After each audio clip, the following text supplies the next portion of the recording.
전선 관세음보살님께서 모든 중생들을 보살펴 주시듯이 저희들 또한 살아있는 모든 것 위에 행복이 있고 평화가 있고 안락이 있게 하겠습니다. 나무나 타나다라야야 나마갈야 바로기제 세바라야 사바하. 감사합니다. 그저 해가 바뀌었는데 잘 보내고 계시니 모르겠습니다. 그저 언제든지 건강하시고 날마다 좋은 일만 있을 기원됩니다. 근데 좋다고 생각하고 좋은 일이 있을 것이라는 생각, 웃는 사람이 웃을 일이 온다고 하는 얘기가 부처님 가르침의 핵심이 아닙니까? 예, 지금 지난 시간부터 우리가 지금 불교가 탄압받던 그 조선조에 있어서의 스님들 대우를 못 받지 않습니까? 하다못해 개들도 드나다니는 한양성 안에는 스님들 드나들지도 못하게 하고 좋은 옷을 하게 하고 가지 핍박을 다 받고 그렇게 사는 그런 과정에서도 스님들이 묵묵하게 수행을 제대로 하고 부처님의 가르침을 생활 속에 이어가기 위해서 좋은 일을 한 스님들에 관한 얘기들을 많이 알려지지 않은 얘기를 여기저기 자료를 잘 끄집어내 가지고 요즘 여러분과 같이 하고 있습니다. 그래서 오늘은 조선조 불교 복지 스님, 이 얘기가 또 타이틀이 좋지 않습니까? 불교 복지 스님, 조선조에 있었던 그 타이틀을 이렇게 조선조의 불교 복지 스님이라는 타이틀을 걸고 이렇게 말씀을 이어가기로 하겠습니다. 이제 가끔 먼저 시간에 말씀을 드렸지만은 옹고지신이라고 하는 것이 옛일을 살펴보면서 오늘 이 사회에 우리가 실천할 좋은 방안은 있는 것인가 없는 것인가 교훈 삼아서 따져보는 그런 시간이 됐으면 해서 이런 자료를 찾아내서 여러분과 함께 시간을 하고 있습니다. 때는 1406년 태종 6년이 돼요. 당시에 새 도읍지인 한양, 지금 서울이죠 말이죠. 서울의 민가 지붕이 뭘로 되어 있습니까 하면은 볏짚으로 덮여지는 초가지붕이에요. 초가지붕. 여러분들 지금은 많이 보이지 않아요. 하여튼 집을 엮어서 만든 초가지붕이. 그래서 이 당시에 이제 오늘 주인공 스님이 해선 스님이에요. 해선 스님이 나서 가지고 대적으로 수도가 있는 한양성 안에 초가지붕이 많다는 것은 대적으로 나라 위신이 떨어지고, 둘째 화재 위험이 많다. 초가지붕에 불이 나면 그 안에 깊이 들어가서 끄질 못해요.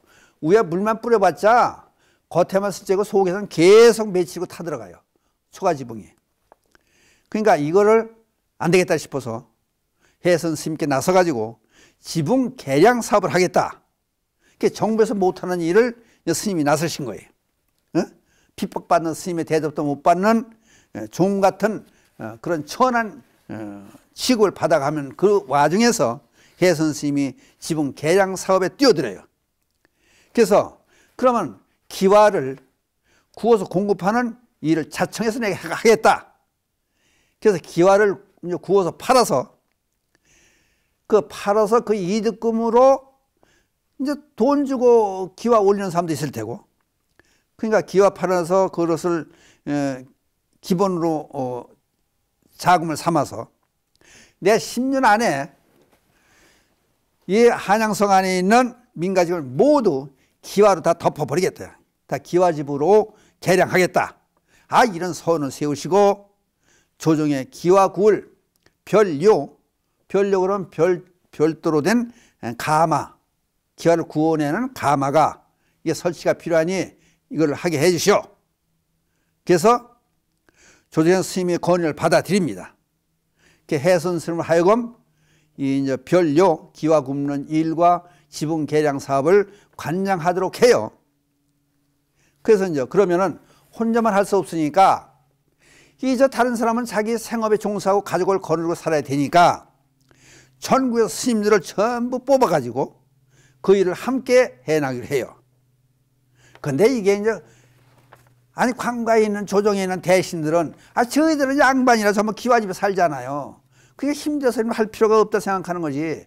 그러니까 이제 우쭐하는 기분에 자기들은 차별되는 대접을 받으려고 그러는 거예요. 자기들은 좋게 살면서 백성들의 초가집에 살든 운마에 살든 그거는 신경 안 쓰는 거야. 솔직한 얘기야. 그러니까 혜선 스님이 나와서 이제 스님들을 전부 모아서 동원시켜가지고, 이 일을 적극적으로 동참해서 일을 하게 만들어. 그래서, 그러니까 스님들이 전부 나서서 한 통에 몇 년 안에 성안의 과반수를 기와지붕으로 교체를 시켜요. 그러고 나는데 항상 좋을 때만 있는 게 아니지 않습니까? 흉년이 와요, 이제. 흉년이 오니까, 먹고 살기 힘든데, 목구니에 포도청이라고. 먹고 살기 힘든데 지붕 개량하는 건 나중에 이래요. 우선 먹어야 살 테니까. 그러니까 이게 이제 경비가 부족하니까 중단이 됐어요. 그래서 못 해오다가 1416년, 이게 시작이 1406년에 시작했잖아요. 10년 지난 1416년에 다시 시작을 해요. 이제 그렇게 쭉 시작해오다가 1425년에 세종 7년인데 그때가, 이때는 조종의 도움을 받지 않고 혜선 스님이 이제 기와도 한쪽에 팔고 또 조금씩이라도 인건비도 받아주고 이 계량 초가집을 전부 뜯어내고, 기와만 갖다 올리는 게 아니고 초가집을 뜯어내면 거기 또 이제 나무를 갖다 엮어 넣어가지고 흙이 엄청 올라가요. 그 위에 올라가서 이제 그 위에다 기와를 하나하나 채겨서 이제 기와를 염액하는 건데, 이게 보통 힘든 일이 아니에요. 절 스님들은 다 알죠. 이제 전부 기와집을 하니까 그 과정을 보니까. 그러니까 이거 해가면서 한쪽으로 곡식을 천석을 모아놔. 곡식 천석을 모아놔 미천으로 해서 호조로 하여금 호조로 하여금 삼색지보라는 그 자금 조성을 한 사업을 시작해요. 조정의 대신들은 국고가 비었는데 대신들은 무조건 반대를 하죠. 걸핏하면 사업을 중단시키는 거예요. 왜냐하면 양반은 자기하고 직접적인 관계가 없는 거 아니에요. 자기들은 기와집에서 떵떵거리며 나라의 녹봉 월급을 받아먹고 잘 살고 있으니까 신경을 안 쓰는 거예요, 이제. 그러니까 이게 나라가 이제 피폐해지고 이상해지는 거지. 그러니까 이걸 참다 못해 스님들이 이제 들고 나간 거예요, 이제. 민중 봉기를 위한 혜선 스님의 이제 순수하고도 한결같은 그런 소원과 열정이 결국은 성안의 민가를 모두 기와집으로 만들어서, 그러니까 이제 이 사업을 시작해가지고 이득금을 가지고 없는 사람 해주고 여유가 조금 있는 사람은 돈을 조금 받고 이 실비만 받는 거죠.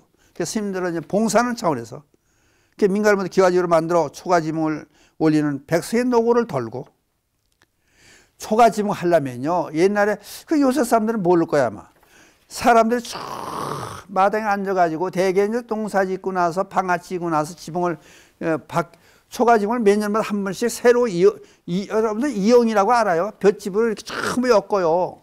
그래서 두루마기를 그렇게 수십 개 해놓고 그게 수십 개가 지붕으로 올라가는 거예요. 이중 삼중 볏짚을 엮어서 이제 갖다 놔야 추위도 맞고 눈비도 다 견디나 그러는 건데, 이게 보통 인건비가 엄청 많이 들어가는 거예요.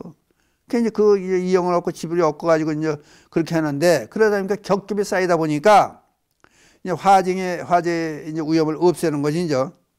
그리고 이제 쭉 해오다가 보니까 이 혜선생님이 무슨 말씀을 하냐면은, 쌀값이 쌀 때 사들여서, 그러니까 이걸 하면서 이제 지붕도 해주고 없는 사람은 돈을 그냥도 해주고 있는 사람은 조금씩 받고 스님들이 인건비는 봉사로 하고, 그래서 스님들 먹고 사는 그런 것만 하면 되니까 그래가지고 조금씩 이제 돈을 모아놨어요.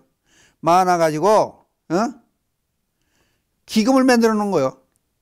쌀을 비쌀 때 쌀 때 사가지고 비쌀 때 파는 남은 돈이 있고, 그래서 기와금융 가마 운영을 이제 이자로서 사업을 계속 이어나가는 거예요.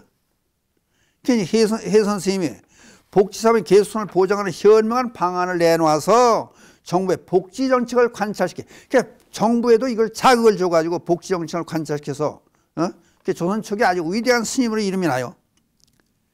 그러니까 그토록 답답하고 탄압받던 그런 시기에 이런 일을 하기는 이게 보통 쉬운 일이 아니에요. 그래서 탄압받는다고 해서 가서 숨어 지내는 것도 아니고, 그러다가 한쪽에서 뭐 무슨 봉기 이렇게 정부를 대항으로 해서 싸우는 것도 아니고, 사람들 틈번에 들어가서 사람들을 위해서 부처님의 가르침을 실천적으로 실천하는 그런 일에 나서는 거예요. 그래서 조정의 복지 정책을 제안하고 촉구해서 실천 사업을 진디지휘해서 20년 동안을 스님은 실천적 스님의 모범을 보였다. 에? 그래서 그의 영향을 받아가지고 조선조의 별원, 활인원, 귀후소 이런 관청과 이런 기구를 마련해서 스님들이 관여하는 복지기관을 만들게 했다. 그 운영 경비 스님들이 그래서 거기서 나오는 운영비 남은 이득으로 스님들의 생활비를 충당했다. 그래서 시대가 어려우니까 사찰에 보시하는 사람들 죽어지고 또 제대로 사찰을 활동을 못하게 하고 그러니까 스님들을 변방에 스님들 병사로 내몰고 또 각 절에서 이제 집신이나 누룩을 만들어 가지고 오라고 집신을 삼아오게 해가지고 그런 경비를 충당하는 그런 거를 전부 스님들한테 시켰지 않습니까? 그러니까 종처럼 그렇게 이제 스님들 혹사시켜 만들어 간 것이 결국은 이조 시대의 이제 그런 일들이에요. 그러면은 이조 시대 그렇게 해온 게 한쪽에서 묵묵히 그렇게 지켜온 것이 참 힘들잖아요. 그러면 이조 시대에 이제 그 박해를 받았던 이유들이 한쪽으로 생각하면은 조정에서 그 왕권을 유지하기 위해서 자기들은 원차를 두고 왕권 유지 위한 기도를 또 하게 하지 않습니까? 근데 문제는 이제 태조 이성계가 정복하고 쿠데타를 일으켜서 고려를 망해하고 새로운 조선조를 새로 만든 거 아니에요. 근데 그럼 대명분이 서야 되니까 그러니까 고려시대의 정치인들이 왕을 비롯한 모든 정치인들이 부패해가지고 나라를 망쳐먹고 국민의 생활을 도탄에 빠지게 했다. 그때 정신적인 지주가 되어야 할 스님들이 같이 협잡을 해서 나라를 어려운 곳으로 몰아넣지 않느냐. 그러니까 우리는 불교를 배척하고 공자의 사상으로 그 정권을 잡은 사람들이 누구예요? 전부 정도전을 비롯한 유림들 아니에요. 그 유림들이 전부 들고 일어나서 스님들에게 그 주도권을 뺏기지 않기 위해서 그렇게 발버둥 쳐왔던 거지 말하자면. 근데 그렇다고 해서 지금까지 가만히 생각해 보세요. 한번 생각해 보면은 스님들이 예를 들어서 한쪽에서 그저 정부에서 시키는 대로 그냥 일이나 종 노릇이나 하고 변방에 병사 노릇이나 하고 그렇게 지냈으면은 오늘날 불교가 존재했을 거냐? 그거 없었을 거 아니에요. 그냥 이렇게 많은 스님들께서 국난이 났을 때, 전쟁이 났을 때는 외놈들과 같이 나가서 목탁 대신 죽청을 들고 나가서 싸운 서산대사, 사명대사, 처영대사, 예? 모든 이 스님들 승군을 일으켜가지고 나를 지켜는가 하면은 한쪽에서 뒤에서 이렇게 알아주지 않던 시장바닥에서 하여튼 잠잘 곳이 제대로 없는데도 불구하고 스님들께서 이렇게 좋은 일을 많이 해가며 살았다는 이 얘기는 오늘 우리가 참 본받아야 될 문제가 아니냐. 그래서 지금 우리는 어려움이 아니고 그때 그 당시에 비하면은 너무 호강에 겨워서 그러는 것도 아니냐. 그런 생각도 한번 해보는 거예요. 그러니까 모든 사람들에게 이바지할 수 있는 복지정책에 기여도 하고 또 어려운 사람 도와주고 부처님 팔아먹는 그런 일들은 없어야 될 거 아니냐. 그런 거를 우리가 다시 한번 반성하기 위해서 저도 반성하고 이 시간 같이 하는 불자들도 반성을 한번 해보자는 계기에서 이렇게 지금 어려운 상황에서 우리는 어떻게 할 것이냐 그런 걸 한번 생각해 보는 거예요. 그러니까 지금도 가끔 BS 불교방송에서 보면은 그 기사들 많이 나오고 또 선전 비슷하게 나오는 얘기들이 저 네팔이라든지 남아프리카라든지 어려운 곳에 그 가끔가다 이렇게 보면은요 우물이 없어서 먹을 물이 없어서 오염된 물, 썩어가는 물을 먹고 수백만 명의 어린이들이 죽어가는 그 모습을 화면을 통해서 BS 불교방송 그 텔레비전을 보면 하는 그런 장면들이 나와요. 그걸 보고 한쪽에서는 훌륭한 스님들이 내 사찰 그보다는 어려운 사람들 좀 살려야 되겠다는 생각으로 그 이국 먼 땅까지 가가지고 우물을 파주고 고생을 해가면서 그렇게 지내는 스님들이 얼마나 많습니까? 그리고 또 한 가지는 그 어려운 열악한 그 살기 어려운 나라들 찾아다니면서 교육 사업에 그만큼 교육이 중요한, 우리나라가 발전된 세계 지금 열강에 들어가고 앞으로는 전 세계 중심국가 된다 그러지 않습니까? 우리 대한민국이.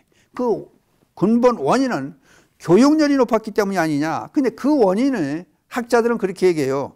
불교에서 제일 중요시하는 게 불살생이면 불살생에서 나온 사상이 적극적으로 하면 사람을 살리는 것이다. 그럼 살려면 살리는 가장 좋은 방법은 뭐냐? 교육이다. 그러니까 교육 불사가 그만큼 중요하다. 그것을 학자들이 전부 주장을 해요. 그냥 우리나라가 이만큼 발전하는 과정은 그 어려운 6.25를 지나고 그 어려운 과정을 폐허가 된 그 속에서도 교육은 전부 시켰지 않습니까? 여기 지금 며칠 전에 저도요, 춘천에 가면 여기 이제 수양댐 강을 건너가면은 박사마을이라는 데가 있어요. 박사마을. 거기 가보니까 거기 신도하고 서울 사람들 오면 가끔 데려서 구경을 시켜요. 한 마을에서 박사하겠다는 사람이 50명이 배출이 돼요. 그 사람들한테 내 얘기를 들어봤어요. 직접 가서. 들어봤더니 강에, 이제 춘천에 그 수양강에서 흐르내는 강이 있지 않습니까? 강을 옛날 쪽배를 타고 건너가서 아주머니들이, 어머니들이 부성기하며 곡식하며 그런 걸 참 이고 배를 타고 가서 춘천 시내에 가서 파는 거예요. 팔아가지고 와가지고 자식들을 아들, 딸이 공부를 시키는 거예요. 그러니까 이 집 저 집 참 공부를 시키는 거예요. 올해 투자가 교육 사업에 투자를 시킨 거예요. 그래서 그 마을에서, 아니 박사가 한 마을에서 5 나오기 힘든데 50명 박사 나왔다는 거 아니에요. 그러니까 우스갯소리로 거기 모텔이 이제 있더라고요. 그 동네 사람이 그런 얘기를 저한테 해줘요. 이 모텔이 신혼 부부들이 와서 자고 가려고 서로 들어올라가서 빈 방이 없다는 거예요. 그러니까 이 좋은 자리에 와서 하루 종일 자고 가면은 자기 자손들이 아들, 딸들이 박사가 되지 않느냐 그런 꿈을 가지고 그런다는 거예요. 그러니까 이 원동력이 뭐냐면 교육이에요, 교육. 그러니까 어려운 상황에서 교육을 시키는 거. 그게 얼마나 중요하냐. 그러니까 우리나라 스님들도 보면은요, 예? 외국에 네팔이라든지 미얀마라든지 저쪽에 어려운 나라들 가서 학교 세우고, 거기 가서 학용품 대주고, 그러니까 그렇게 좋은 일을 하는 스님들이 정부에서 그런 일을 못하지 않습니까? 스님들이 다 하시면서 다 하시지 않습니까? 그러니까 그만큼 가끔 선전이, 여러분들 BBS 불교방 통해서 그런 선전이 많이 나오고 안내가 많이 나갈 때 한 번씩 생각을 해보고, 우리 또한 저 어렸을 때요, 6.25 때 제가 국민학교 초등학교죠. 지금 옛날 국민학교 초등학교 4학년 5학년 그때 했었어요. 그럼 학교 가면요, 비행장, 우선 이쪽 비행장에서 나오는 미군들이 지원을 해줘요. 과자, 우유 그런 걸 대줘요. 그러고 거기서 이제 여기 평택에서 송탄 그쪽인데 소풍을 가는데요. 뭔데 소풍을 갈 수가 없잖아요. 그때 6.25 때, 그때 6.25 지나고 나서 막 수복하고 그 당시 어떻게, 예? 여행을 갑니까? 수학여행을. 미군 부대에서 미군들이 추록을 가져 나와가지고, 저희들을 태우고 온양온천을 데리고 가요. 그리고 과자도 주고 우유도 계속 대주고 그렇게 어려운 일을 했어요. 그런 와중에서도 공부를 시킨 거예요. 그러니까 우리 선조들이, 부모님들이, 조상님들이 그만큼 열심히 교육을 시킨 그 덕분에, 예?